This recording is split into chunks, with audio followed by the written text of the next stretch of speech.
let's warm up a bit. I think, I hope you did not have much problem reaching here today. So you had a comfortable journey here.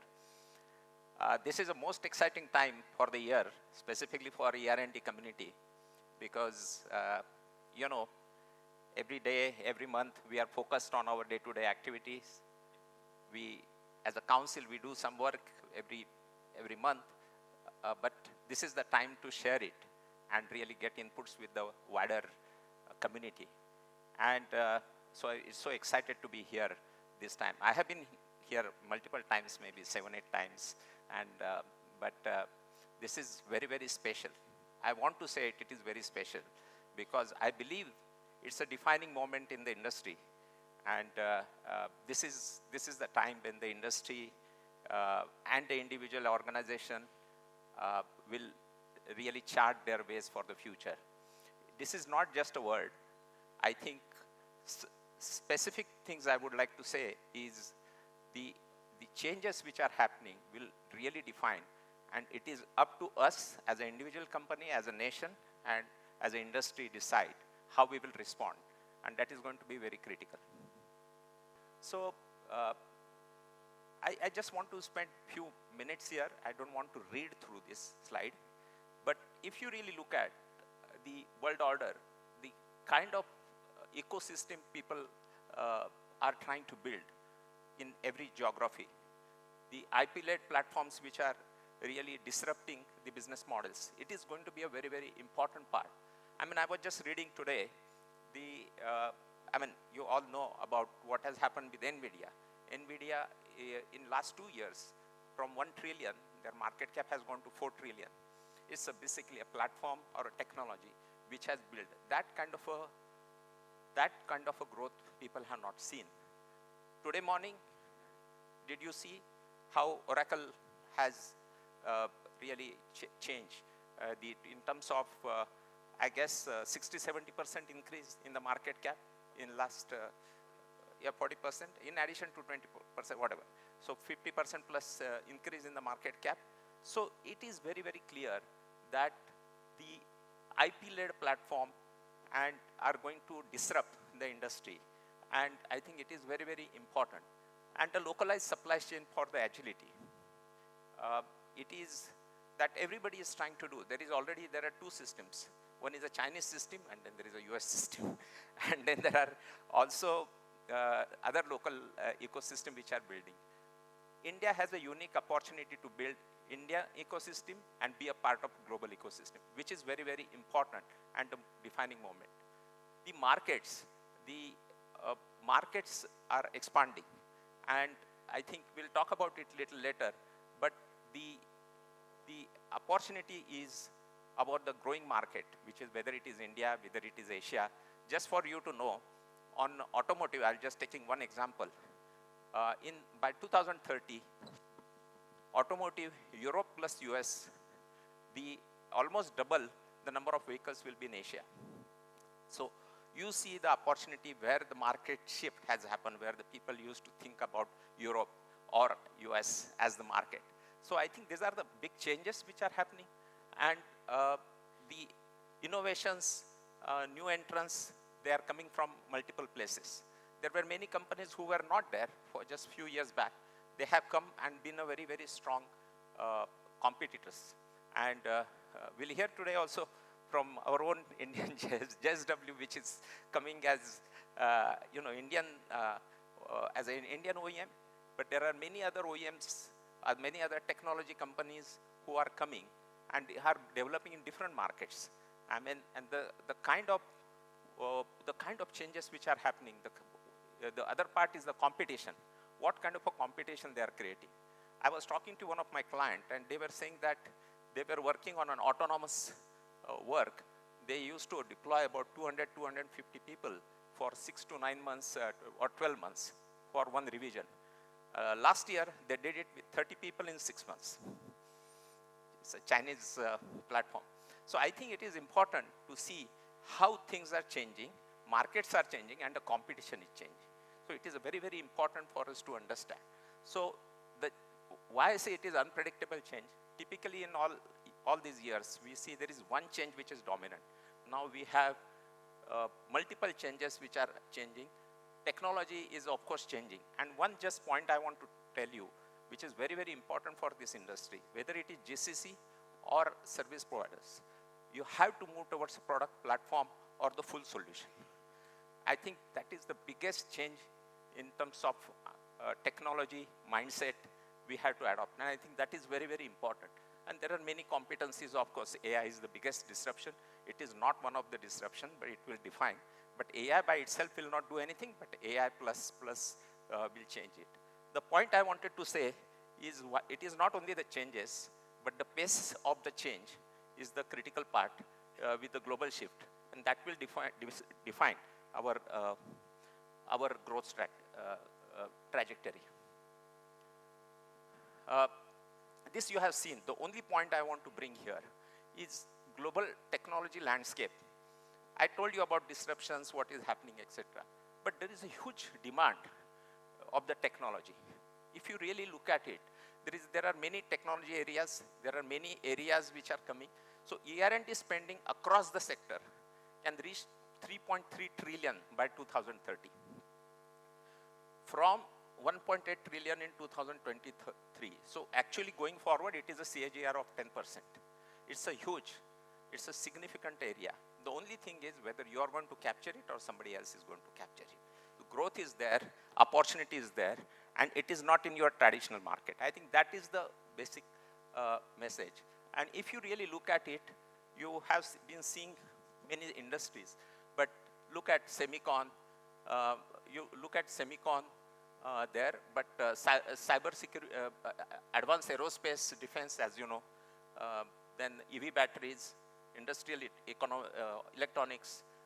These are the areas which are really redefining renewables, biopharma. These are the new industries which are driving the ER&D spend, and they are really part of most of the industries we deal with. And these are the areas like cyber security, advanced material, robotics, quantum. These are the areas which will drive this. The point is, there is a market, but there is a shift. There is a shift in the competitors. There is a shift in the business model, and there is a shift in the markets. So how do we respond to these changes? The agility required for this is very important. If we are in a position to make that shift in an agile manner, then there are many opportunities. I talked about two things, the disruption and how big the opportunity is. This is a very important slide. R&D investment as a percentage of GDP. You see the USA, Japan, Germany. It is 3% plus going up. And you look at China, it started from where it is where. You look at the last one, which is India. This is one area we have to really very focus on, as our share is much lower than the world average. And the implication I will tell you, if you look at the 150 years of economy, 150 years of the story, there is one area which has a direct implication on the growth of GDP, and that is ER&D, research and development, mainly in ER&D. So this is one single factor which we need to fix. And so is India missing on IP creation, deep tech progress, research, open innovation? And we can say, oh, we are doing this, we are doing here, we are doing here. Are we becoming relevant? Are we doing it enough? Are we bold enough? That is the real important part. And there is a big innovation gap with its global peers. But the most important part is, I think, government spend is there, but are the companies spending enough? Are you spending enough? Are we being bold enough to spend? And we'll see it in some of the features that is really the area where you can see whether you are in a position to grow, and are you making that big bets on the future of engineering and future of the industry. And this picture I have shown few times. So we are today, the crowd here is about a 56 billion, represents 56 billion industry, and we expect this trend to go, and by 2030, I believe, because it is going to spend, it's going to be 100 billion. That's the opportunity. And let me tell you, it is an opportunity, it is not a projection. And the point is, we have everything for that. Two things. India is a market which is the 4th largest economy, consumption powered, and the people. But it really requires the market penetration globally, positioning as an innovation partner, and if you look at the brand perception, what we want to do, more importantly, innovation ecosystem. And these are the something which is very important. I will talk about it a little bit more, but the time is very short because as I talked about it, if you look at last few years, the growth, the value has been created by few companies and they have captured it. So it is not a democratic value creation. So as long as you put in those efforts, then you are in a better chance to do well. And I'm again and again telling you, whether it is a GCC or it is service provider, or the industries, it is same. The one of the reason why this is as important, I talked about GDP growth, is this is not only drives only engineering services, but this drives the manufacturing. This is the most important part. Because unless ER&D is there, the manufacturing new products don't come out. And then that is basically the big change. So Nasscom as an industry, as a council, ER&D charter is very clear. We are accelerating industry growth and transformation, what we can do. So as an organization, it is positioning India as a tier 1 innovation hub. We are doing many things, in multiple geographies now. We are trying to go build a market, create the awareness. Then really peer success models we are trying to talk about more, which are what is the innovation coming out of India, etc. We are sharing with the people. So that is the other part. Policies, which are very, very important to enable that. And so I think SMEs, startup ecosystem, we are trying to really see that there is a connection between the industry. These are what we are doing as an accelerating industry growth. And skill building is another very, very major area, how we can really improve, bring the industry to bring in practitioner to define the curriculum and work with the industries, work with the educational institution to bring the right skills. So I think that is another one area we are doing. And the third is catalyzing deep tech innovation and entrepreneurship. And basically that is very, very important. Startups are very important. One of the things I talked to you about ER&D investments. So it could be done by, of course, government more I talked about the people in the room and the startups. I think this is the area how we can catch up with the deficit we see in the innovation and ER&D. And I think this is very important to improve our innovation index, but more important, drive the growth of GDP, make sure that we become relevant, and not only relevant, dominant. Because any disruption, there are only two things. It is very difficult to stay where you are. Generally, you can go and capture a bigger market share, or you go down. So either of that is very, very important. And I think from that perspective, what is important is coordinated industry-led execution is essential. And one of the important part, what I have learned is the ecosystem play is very, very important. If you have to move towards the product, individual company cannot develop. If you look at the ecosystem, whereas you look at the California, you look at the China, where the products are coming, I'm not saying only software product, I'm talking about the whole products, how they are coming, they have a very strong ecosystem. And so as an industry, how do we develop it and build on that is very, very important.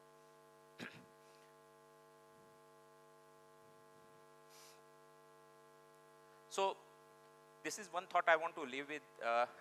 It is not an individual part. It is something which we have to look at. Collective action is not non-negotiable. India could be the preferred R&D destination for value-centric innovation. We hear about tariffs. We hear about geopolitical issues. I will tell you, if we create value, everybody will come to us. We will find a way to work with the globe.